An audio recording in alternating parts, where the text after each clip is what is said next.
Contacto Bolivia junto al ministro de Economía y Finanzas Públicas de Bolivia, José Gabriel Espinosa.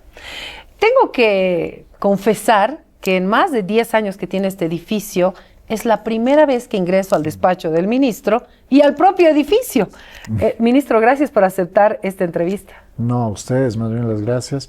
Es un comentario que hace la gente bastante seguido. Antes no había apertura para que vengan a hablar con el ministro o hablar en la oficina del ministerio. Eso no se solía dar. Eso esperemos que cambie ya de aquí para adelante, en este y en todos los gobiernos que vengan. Quiero que me cuente algo que me comentó cuando le dije esto. Y que usted encontró no solo esta oficina cero papeles, sino todo cerrado, teniendo una vista maravillosa además. Probablemente lo mejor del cargo es la oficina, tiene una vista espectacular de lo que es La Paz, que es muy linda además. Y una cosa que encontré que me llamó mucho la atención es que todas las cortinas estaban cerradas, algunas se notaba por mucho tiempo. ¿Le costaba abrir? Le costaba abrir, nos costó abrirlas, había algunas que estaban trabadas. Y claro, yo no sé si eso tenía que ver, no entiendo bien los motivos, pero en alguna medida eso era una señal o un signo de ese aislamiento que se había construido durante tanto tiempo, de una clase política, dirigencial, elitesca, que ya no se relacionaba ni siquiera con el mundo exterior, ¿no? Por lo menos así lo percibo yo, el hecho de estar encerrado en una cúpula que ya de por sí tenía una vista linda, pero que está bastante por encima de la ciudad, y encima ponerle una capa de cortinas que te aísla incluso de eso, es una señal de ese aislamiento el que se había dejado a las autoridades y un poco a la gente que dirigía el país, ¿no? Ya son varios meses de gobierno, entre ellos cosas buenas, cosas malas. ¿Cuál sería la evaluación? ¿Cómo ha cambiado la economía boliviana en estos meses desde que asumió el cargo? A ver, yo creo que lo que hemos encontrado era una economía que estaba terriblemente desordenada, ya en un momento muy crítico, a punto de entrar en el colapso. No teníamos combustible, varios tipos de cambio, un dólar a 14, una inflación del 21% anual, que eso es lo que nos dejaron. El Banco Central financiando el déficit fiscal. La mayor emisión monetaria se dio el 2025. Desorden institucional, cuentas por pagar por todos lados. El primer día de gobierno a mí me tocó recibir 70 cartas de gente que reclamaba sus pagos en distintos ministerios. En una semana se volvieron 800. Absolutamente todo desordenado. En apenas unos meses logramos ordenar varias cosas, unificamos el tipo de cambio en la referencia, el tipo de cambio referencial, la inflación empezó a bajar significativamente. Si no habrían sido los conflictos de los 50 días, habríamos estado hoy día hablando de una inflación de un dígito, que para una economía que en 6 meses pasa del 21% a 9, 8,5, 9% es extraordinario, habría sido extraordinario. Hemos ordenado los gastos, la deuda flotante se ha reducido, teníamos 17,000 millones de deuda a proveedores que no se les pagaba, eso se ha reducido a prácticamente cero. 4 meses de superávit fiscal, los primeros 4 meses del año tuvimos superávit fiscal, hoy día con un tipo de cambio flexible, un nuevo régimen cambiario que cambia las reglas del juego, que hay que acostumbrarse, pero que ya cambia significativamente las reglas. Y otro elemento importante, el hecho de que el Banco Central hoy día no le da crédito al TGN. 0% de financiamiento del Banco Central para el déficit fiscal. No hay crédito al Banco Central. Eso significa disciplina monetaria, disciplina fiscal. O sea que en términos macro veníamos muy bien. Obviamente estos 53 días afectaron no solamente la reducción de precios, la caída en la inflación, sino también afectó lo macro, se frenó la producción, se frenaron las exportaciones y obviamente eso nos pone de nuevo en un escenario en el que hay que volver a reconstruir lo que se había avanzado. Ahora, ministro, ¿solo los 53 días o también la gasolina desestabilizada fue un factor que le pone un alto al tema de la economía y estos cambios? Mira, la gasolina fue un problema muy serio, eso es inevitable para nuestro gobierno, esto es algo que ya tendremos que arrastrar a lo largo de nuestra gestión, porque evidentemente fue un golpe masivo a la gente. pero no tuvo un impacto significativo en la producción porque la mayoría de la producción se mueve con diésel. O sea, para que el pollo llegue desde Santa Cruz a La Paz o desde Chuquisaca a La Paz necesitamos un camión que usa diésel. Para que el minero pueda sacar su producción al exterior necesita volquetas, necesita camiones que usan diésel. Es decir, en términos de números grandes, el diésel es más importante que la gasolina. ¿Dónde nos ha pegado la gasolina? En dos elementos fundamentales para la economía. Punto uno, transporte público y pequeño productor. Los vehículos de transporte público que dejan de trabajar y que por tanto obligan a la gente a pagar un poco más por el transporte o a pasarse más horas fuera de casa, a veces el niño que no puede llegar al colegio y por lo tanto tú tienes que o faltarte al trabajo o ver qué hacer con él. Es decir, eso sí fue un golpe fundamental a la dinámica de la familia en el día a día. Y el otro elemento, las herramientas que fueron arruinándose, ¿no? Los motores, generadores, cortadoras de césped. ¿Usted maneja? Sí, yo manejo. ¿Y su vehículo también fue afectado? Sí. Dos vehículos afectados. Los dos vehículos afectados. Sí. ¿Los inscribió en YPFB? No. ¿El Ministerio de Economía tuvo vehículos afectados? Sí, todo el sector público tuvo vehículos afectados. Realmente fue muy duro esto, ¿no? Fue muy duro y aquí voy al otro punto. Obviamente esto genera costos, seguros, ¿no? Dificultades, gastos en mantenimiento y más. Pero el golpe más duro fue en la reputación. En economía le llamamos costos reputacionales. Porque claro, todo lo que tú has construido con medidas, algunas mejores, otras no tanto, no sé, se puede discutir, pero todo lo construido se pone en tela de juicio porque aquí tienes un costo a otra cosa que pone en duda tu credibilidad. El mayor costo que hemos enfrentado ahí como gobierno fue el costo reputacional, ¿no? Y ahí también hubo, no sé si una autocrítica de diferentes discursos, ¿no? Y de una reacción bastante lenta. Lo que sucede es que el aparato que se ha heredado, que es un aparato gigantesco, siéndote honesto, el modificar o cambiar un gobierno de la noche a la mañana no es posible. Eso es un proceso que en cualquier país normal e institucionalizado la gente no lo siente porque esos procesos se van dando en los tiempos adecuados y además pues la gran mayoría de las cosas se hacen de manera institucional, valga la redundancia. Entonces no hay conflictos, no hay tensiones. En nuestro caso, a mí me dejaron una oficina absolutamente vacía de papeles, ningún correo, ni el institucional, memoria, nada, ninguna memoria histórica de lo que se estaba haciendo, por lo tanto había que empezar de cero y enterarse de las cosas de cero. Pero a eso ha sucedido además en todo el resto de las instituciones y a eso hay que sumarle instituciones muy grandes, muy pesadas, que tienen una inercia que es muy difícil romper. Desde afuera uno cree que es, no sé, entra el presidente de tal institución o el ministro y dice, se cambia el procedimiento y todo automáticamente sucede así. No, señor. Hay normas, hay reglamentos, hay decretos, hay leyes que se han construido capa sobre capa para preservar esa forma de gestión. Ahora, en base a esto, ministro, me lleva a algo que quiero saber. Usted fue analista económico muchísimos años, crítico al gobierno del movimiento al socialismo. Estando de este lado, ¿qué cosas no pudo cambiar y ahora entiende que es diferente desde ya la silla con la decisión como ministro, que antes criticaba? No, a ver, yo no estoy de acuerdo y al día de hoy estoy absolutamente en contra de cómo se gestionaban los recursos. La falta de transparencia. Esto, que ustedes desde el periodismo no conozcan la oficina del ministro. Eso es algo que por decisión propia se gestionaba así y que ahora no puede seguir pasando. O que los datos de gasto del ministerio no se publiquen o la gente solo conozca un informe anual de lo que se ha hecho con el dinero de la gente. Eso no está bien y lo hemos cambiado relativamente rápido. ¿Qué es lo difícil de modificar? Por ejemplo, la burocracia. La burocracia es muy dura de romper. Primero porque tú tienes una gran cantidad de funcionarios, nuevos o antiguos, no importa. El punto es que el procedimiento que se ha construido, el manual de operaciones de funciones, es algo que no se modifica rápidamente.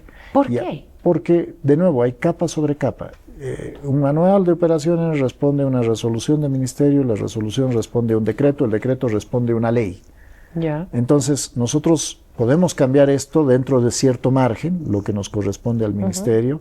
El decreto también lo podemos modificar, pero la ley no. Y hoy día tú tienes grandes candados, desde la Constitución hasta la ley Marcelo Quiroga, que genera una gran cantidad de...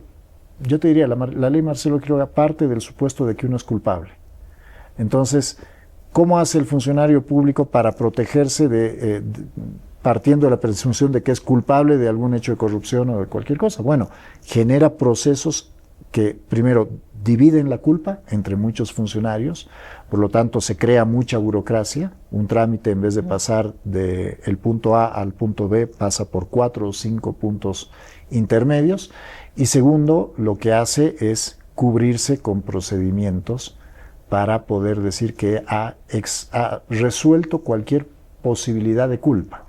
Entonces, para poder emitir una norma, tú necesitas informes técnicos, informes legales. El informe legal requiere una serie de análisis previos de funcionarios que están por debajo.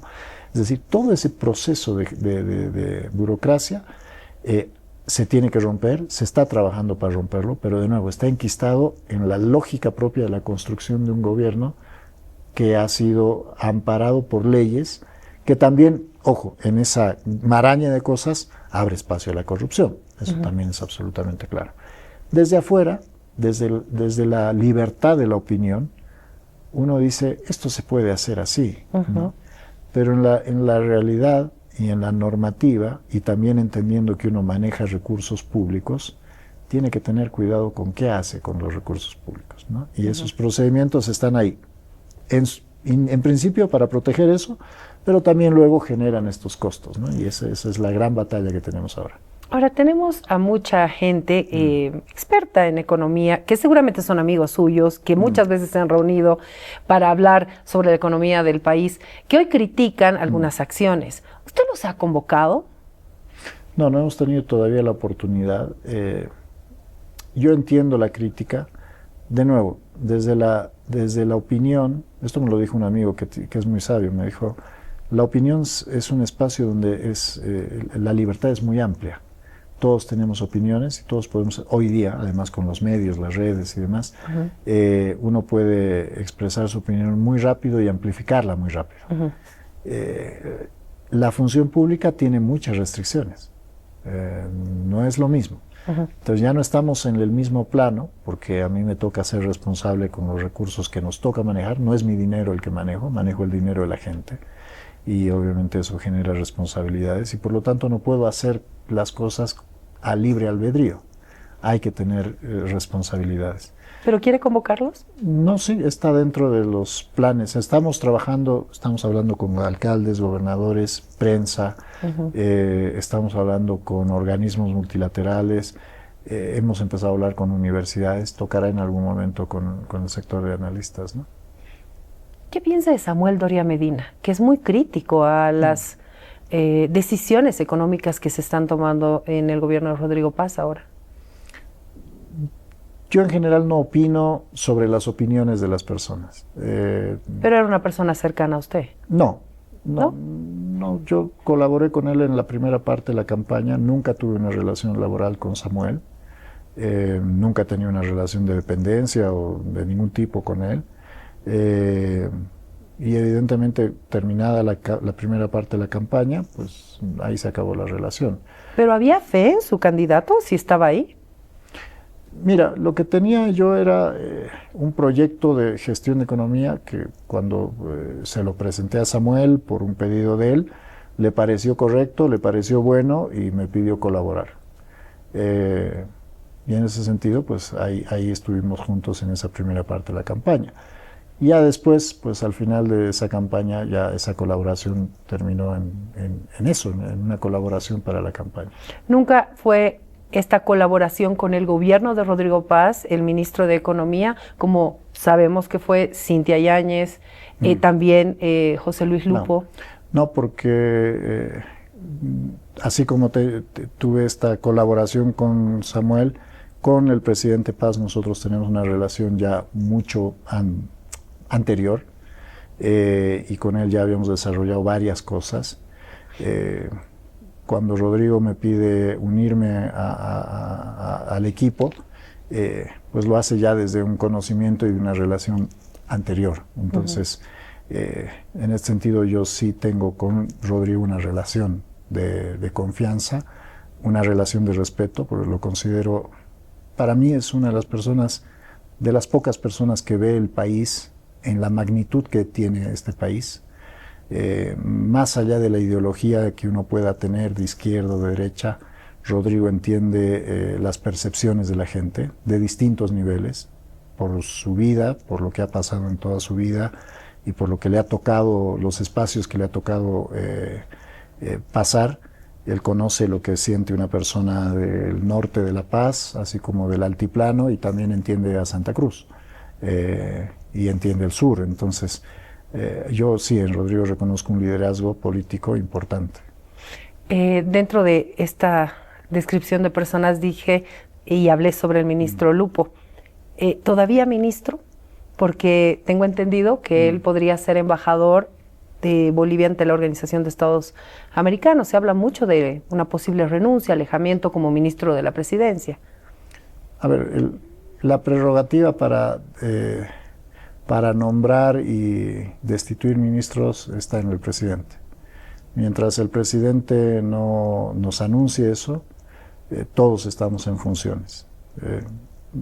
Así que yo usualmente este tipo de rumores los hemos tenido ya varias veces en estos 8 meses. Yo mismo he sido parte de una crisis, entre comillas, de gabinete, había presentado renuncias y no sé cuántas cosas más. Pero bueno, insisto, el que nos ha invitado a formar parte del gabinete es el presidente Paz, y quien tiene la potestad de decirnos hasta aquí llegaste o te agradezco los servicios es el presidente Paz. Ahora, en este momento, por lo que está pasando en el país, su cartera es la más observada, es la más criticada, está ahí en el punto de la tormenta, ¿no? Entonces, en algún momento en este tiempo, usted dijo, no, yo me voy. ¿Quiso renunciar en algún momento? No. ¿Su familia le dijo, sal de ahí? No, la familia en estos cargos siempre es la que paga los platos rotos.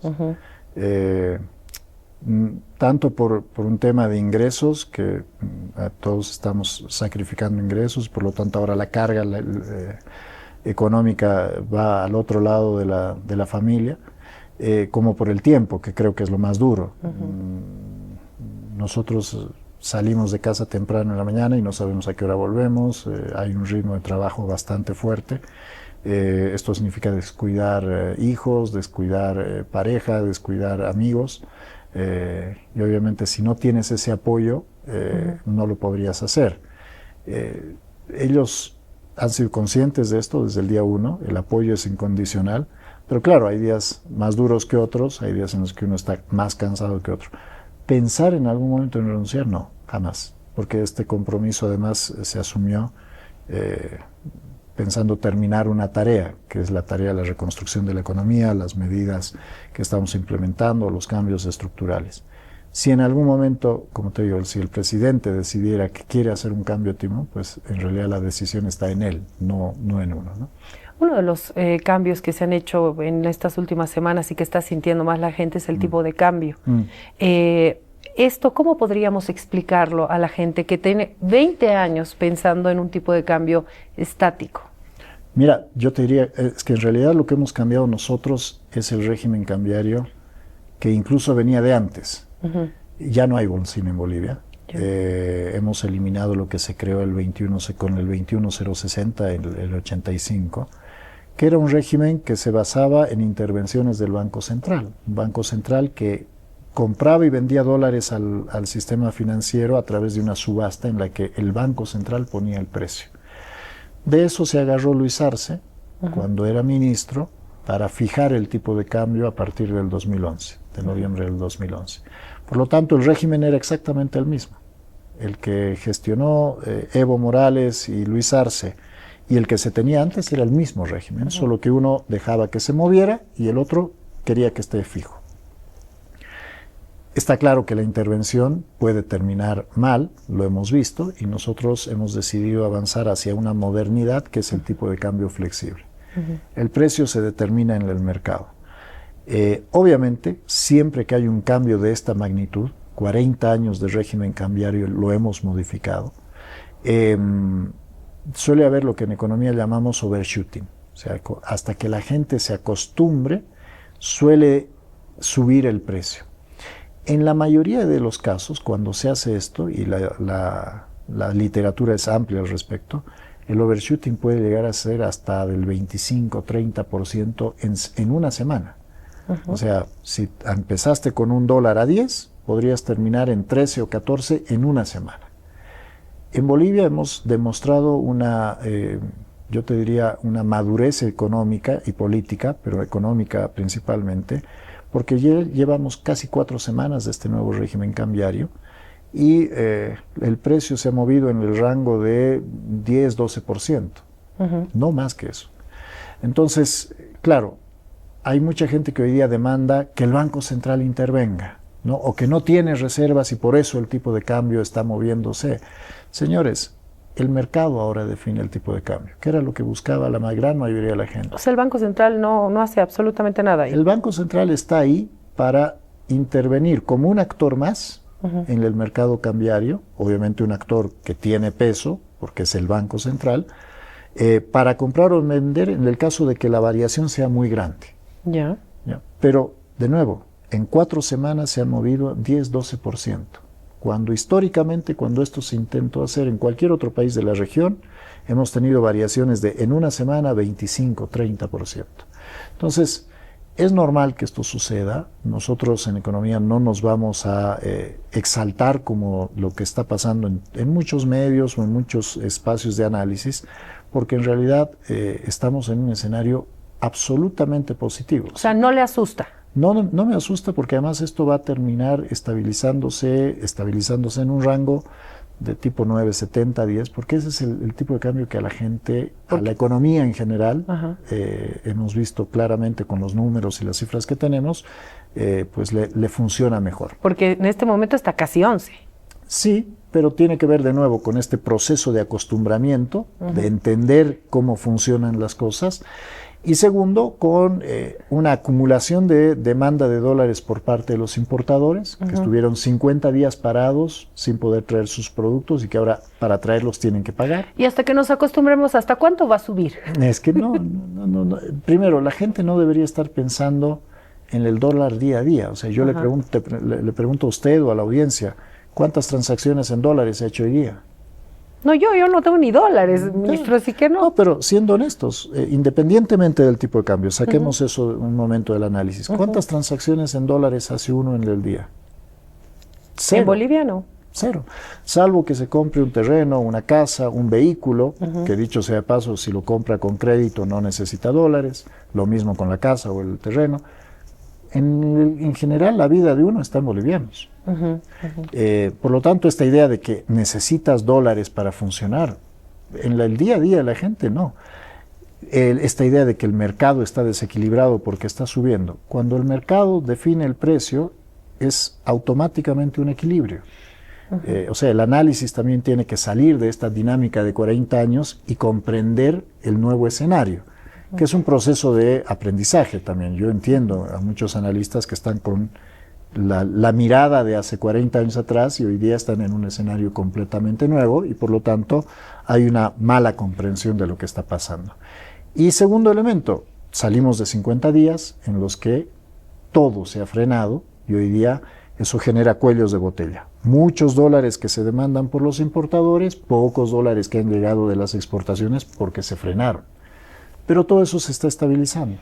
Así que en los próximos días, semanas, eso va a terminar normalizándose. Ya no tenemos gas, como teníamos hace años atrás. El litio es un sueño, nunca llegó y sigue, según una reunión que hubo el otro día, en planes, porque no hay nada claro. ¿De qué estamos viviendo? Ese es un gran punto y usted me abre la posibilidad de explicar mejor todavía el plan. Con un tipo de cambio administrado, como el que reclaman muchos, depende de lo que al gobierno le interese o quiera, vamos a poder vivir de las rentas de un recurso natural o del sector productivo. Pero depende de la decisión política discrecional de un funcionario público, le hace ministro, presidente o lo que sea que fuere. Con el tipo de cambio que nosotros tenemos hoy día, tu actor principal para que el país pueda vivir en paz y tranquilo es el que produce. Ya sea el que produce para exportar, porque mientras más dólares mejor, o el que produce para reemplazar importaciones. Que en vez de traer café de Colombia o café de cualquier otro lugar, de Brasil o lo que sea, produzcamos café en Bolivia. Que ya no lo compre, que ya no lo importe, sino consuma lo nacional. Sino que empiece a producir en Bolivia. O sea, obligar a consumir lo nuestro. Más que obligar, es empezar a ponerle foco al que produce. El actor central de este país es el que produce. Usted ha dicho algo importante. El litio no ha llegado. Bueno, eso nos ha quitado el peso de una economía y de una sociedad que cree que otra vuelta vamos a tener un recurso natural que nos va a salvar. Quedaba muy claro que quien va a salvar esta economía, quien está generando los recursos para que esta economía funcione, son quienes producen. Y eso me lleva al tema del bloqueo, por ejemplo. Hoy ha quedado clarísimo que el bloqueo no beneficia a nadie más que a aquellos que quieren hacer la vieja política. Porque hoy día lo que necesitas es producir. Con un tipo de cambio como el que tienes hoy en Bolivia, no hay de otra que para que las cosas funcionen, que produzcamos. Para que consumas adentro o para que exportes, pero tienes que producir. O sea, el actor central es el que produce. Y eso también cambia la dinámica política. Ahora ya la economía no debería depender de lo que hace un ministro, sino de lo que hace la gente. Por lo tanto, yo me vuelvo servidor público de ellos. Ellos no se vuelven servidores del Estado. Es al revés, el Estado tiene que estar a servicio de la gente. Si hablo de producción, lo primero que se me viene a mi mente es Santa Cruz. Es un departamento que produce mucho. ¿Qué hacemos con departamentos que no producen mucho? ¿Cómo impulsamos desde el Estado a que estos departamentos como La Paz puedan producir? A ver, ahí hay dos cosas. Yo te decía hace rato, el que produce para el mercado interno o el que produce para exportar. Santa Cruz, sin duda alguna, es una economía que ha desarrollado su aparato productivo y ha traído todo lo que se producía en los departamentos vecinos hacia Santa Cruz por muchos factores. Pero también ha quedado claro que sin el mercado de La Paz, la cadena productiva de Santa Cruz no sobrevive. No ahora, por lo menos. Por lo tanto, necesitas este mercado. ¿Qué hace La Paz? Bueno, La Paz tiene servicios, La Paz tiene conectividad, La Paz tiene logística, somos la principal puerta a los dos puertos más importantes en el Pacífico, norte de Chile, sur de Perú, para los productos de nuestros amigos en Santa Cruz. Tenemos el turismo, tenemos el norte paceño, café, cacao, madera, un montón de cosas. Es decir, La Paz tiene un potencial que hay que encontrar y desarrollar. Probablemente el mayor problema de Bolivia no sea que Santa Cruz tiene que enfrentarse a la dinámica política en el occidente, es al revés. El mayor problema de Bolivia es que hay que encontrarle el norte a estos departamentos que se fueron quedando sin norte. ¿Cómo se hace eso? Bueno, primero y principal, entender de nuevo que aquí no es la administración pública o el sector público el que empuja la economía, es al revés. La economía empuja al resto del país. Y aquí, insisto, La Paz tiene muchas potencialidades. Solamente proveer servicios logísticos, siendo la entrada más importante, la ciudad más importante. Si tú miras a La Paz y el Alto como conglomerado urbano, somos el centro urbano más importante tanto del norte de Chile como del norte de Perú. Toda esta zona, 200 kilómetros alrededor, el principal centro somos nosotros. La logística pasa por acá. El turismo, vincular a La Paz con Cusco y La Paz y Cusco a Uyuni, hablando de litio, donde me parece más importante el landscape de Uyuni que el litio de Uyuni. La posibilidad de ir al norte e integrar Pando y Beni de una buena vez al eje... Esta leyenda del norte, porque así suena. Pero es urgente para La Paz, mirar el norte. El presidente tiene una visión importantísima. El presidente habla del petróleo, del gas en el norte de La Paz, no solamente por una cuestión de rentas y de posibilidad de energía, sino porque si tú desarrollas ese polo, estás automáticamente vinculando a todo lo que es el norte de La Paz, pero también a Pando y a Beni, con este eje, tanto a través de la energía como de la logística. El norte de La Paz para nosotros es como el Mutún para Santa Cruz, ¿no? No vemos que esto se pueda consolidar con algo real y realmente es complejo. Pero La Paz tiene algo muy particular, tiene muchas cosas que usted acaba de describirme, pero también el tema social es muy fuerte y lo hemos visto también en estos 53 días. El tema político es muy fuerte. El cercar a La Paz había sido muy sencillo, como dejarnos 53 días como rehenes. Entonces, ¿cómo manejamos un departamento con todas esas maravillas que usted me describe, pero que funcione? Bueno, aquí son varias cosas. Una de ellas es desarrollar las instituciones paceñas, porque usted ha dicho algo también muy importante. Han cercado La Paz en un reclamo que en la mayoría de los casos era muy local, pero el cerco y el ataque ha sido al gobierno central. Cuando en otros departamentos se ha desarrollado la institucionalidad local. Alcaldías y gobernaciones tienen un peso específico y los ciudadanos de otros departamentos van a hacer sus reclamos a donde corresponde, que son alcaldías y gobernaciones. ¿Qué ha pasado en La Paz? Esas instituciones son muy débiles, son muy poco representativas en algunos casos, y eso deja a la gente de las 20 provincias de La Paz, a todo lo que es el altiplano y demás, con un reclamo que va directo al gobierno nacional. Entonces, el 50-50, que es una propuesta también de fortalecimiento de estos niveles de gobierno, apunta a eso, a permitir que La Paz tenga una institucionalidad local fuerte que permita responder a las necesidades de cualquiera de estas organizaciones. Cuando nosotros teníamos los pliegos petitorios y íbamos en las mesas de negociación, muchos de esos reclamos en realidad eran reclamos a nivel de municipio de gobernación.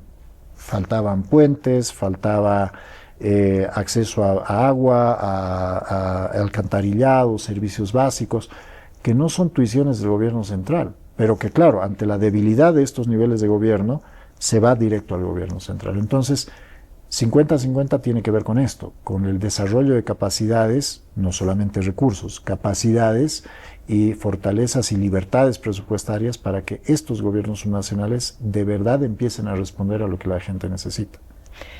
Bueno, definitivamente es muy importante lo que estamos conversando con el ministro de Economía. Nos quedamos con muchos temas, definitivamente. Y uno que lo dejo para la segunda parte es el 50-50. Sí.